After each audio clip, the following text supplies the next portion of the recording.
Yeah, I mean, the mentoring is so important, particularly during labs. And one of the problems with a live class is that if you have a lab session that's an hour and you have 20 students, that's an average of 3 minutes per student that you can facilitate. Right.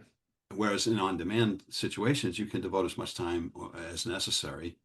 In a live class, I've found that once in a while you'll get a problem student who constantly interrupts with questions that are either irrelevant or forward references, and they kind of can derail the class a little bit. And if, unless you're a very good instructor, you can sometimes have to go down a rabbit hole with such a student and it derails the class. That doesn't happen with on-demand training. Right.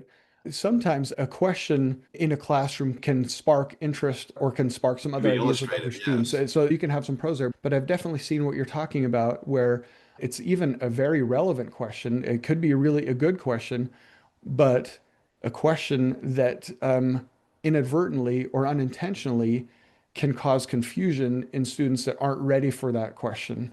So I've definitely had that students that really they've just had an aha moment where they're like, if so, based on what we just talked about here, does that mean this? It's something that is a topic that's maybe a more advanced topic that even if I don't address the question, I've had students that they just couldn't get it off their mind. I said, you're going to need to wait for a minute. We'll talk about that.